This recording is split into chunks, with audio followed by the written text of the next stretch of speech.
On June 27th, the Maryland Department of the Environment held their second of 3 scheduled presentations and comment meetings on the newly proposed fracking regulations. This meeting was held at MDE headquarters in Baltimore.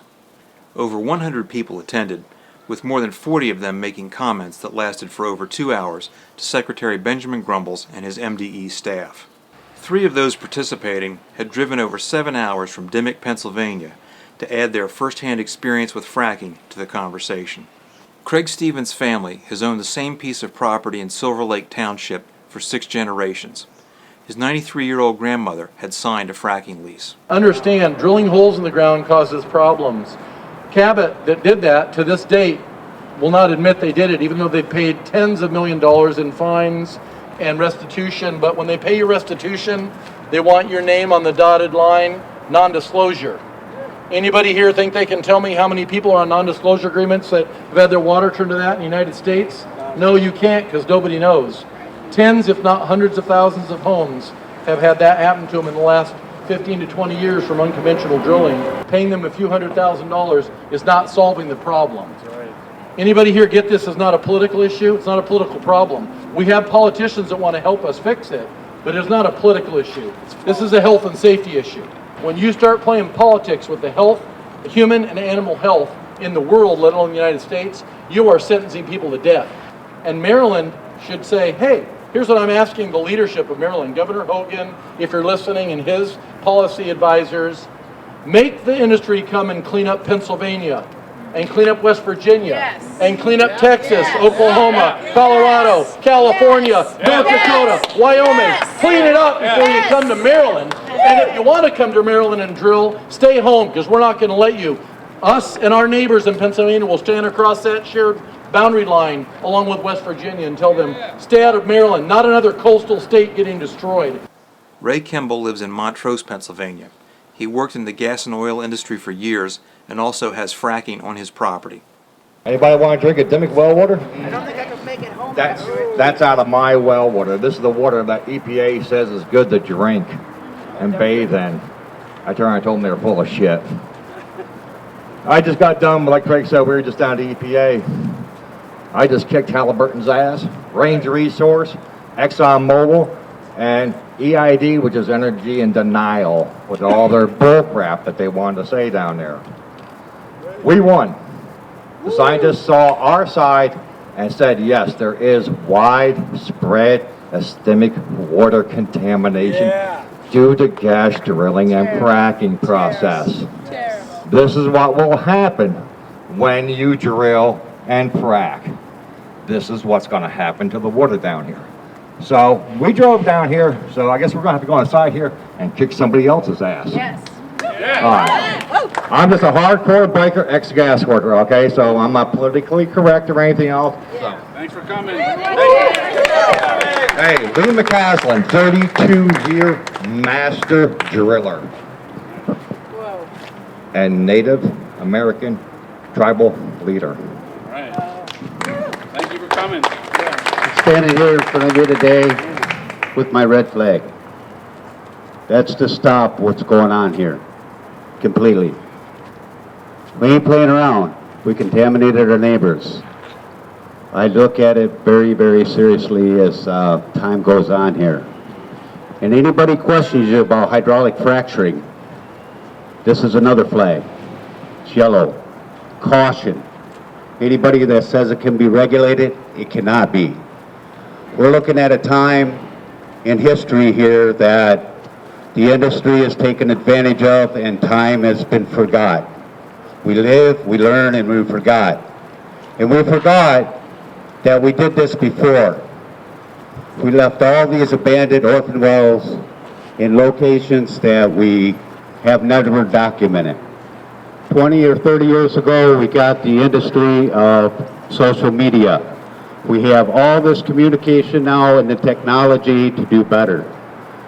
And the one thing that I'm going to stand on and really stay that yellow flag, and it's for all the things you don't hear about today.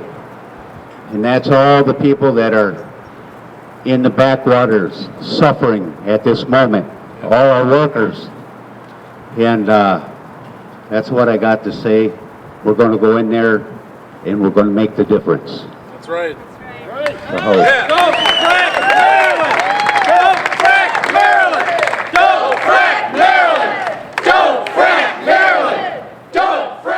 But having lived this, folks, I signed a lease, I was all in. Let's make some money. Let the companies put a pipeline across my property. They wanted to steal my land first by eminent domain.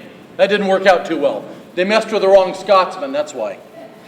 This is generational suicide. That's all it is. I'm watching all my friends die and get sick. Their animals die and get sick in Pennsylvania. I'm tired of losing my friends, Secretary Grumbles. Go up and see what's going on. West Virginia's first. It's a disaster area. It's so bad, even Ray, who worked in the industry, can't be there for more than 24 hours. Took him 2 weeks to recover. This is ridiculous. I have a high school diploma and 2 years at junior college with no degree, but I'm smart enough to figure this one out in about 30 seconds. You don't have to be a scientist to know you have a problem when, let's play the game like, are you smarter than a fifth grader? When you put your gallon jug of your tap water outside overnight, 2 nights in a row at 20 degrees out, and it doesn't freeze. You don't have to be Albert Einstein to figure that out. But let's talk about Albert Einstein. Albert Einstein said the world will not be destroyed by those who do evil, but by those who watch them without doing anything. Do something, Secretary. Save this state from this disaster. Do something. Gandhi said, it is health that is real wealth, not pieces of gold and silver. No amount of money will get anybody's soul back in this room if you sell Maryland out for the dollar. The gold standard, how about the golden rule? Do unto others only as you would have done to yourself. So if you like this, frack yourself, but don't frack me or the state of Maryland. We're not interested in it. I'm not even a resident here, and I'll stand and fight with everyone in this room. This is not coming here. Our focus here is to educate. I lived it for 5 years. I had the nosebleeds from drinking my water that started tasting like metal, that, by the way, my family had been drinking for 180 plus years before I ever moved there and never had one problem. The two guys that are going to speak after me, we went and challenged the United States EPA because they had the balls to say last year that after 5 years of studying if the water contamination had happened from fracking in America, that there was no widespread or systemic harm. What a joke. So the three of us and many others challenged them directly, and we won. They're changing the whole document because a couple of concerned citizens stood up that have experienced it firsthand. We'll stand with you. We'll fight with you. This is not going to happen. Thank you very much.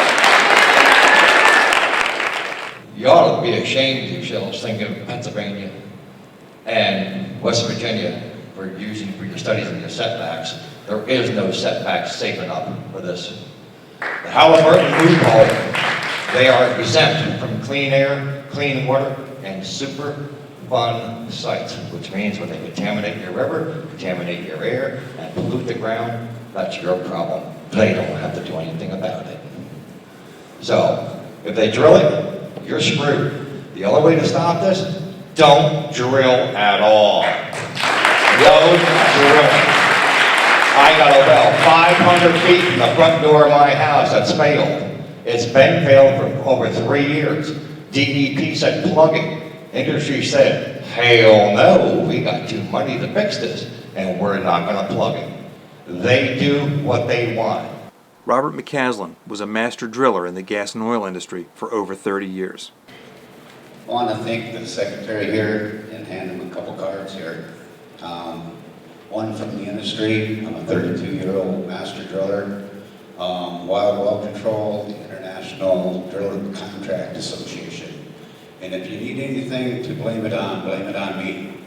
The drillers, the operators. Here's my tribal identification card. And then in China, it was beautiful. Speak about the water. That's the most precious thing in the whole world. And doing this, I'm going to let everybody know here that the oil and gas extraction part contaminates all water. We can't get away from it. So whatever you do with these regulations, just hand it back. The industry came to you and said it failed. We can't allow this to happen here. There is no possible way that we can do it safely. And that's, when I was 17, and I look back, and today I'm an old man.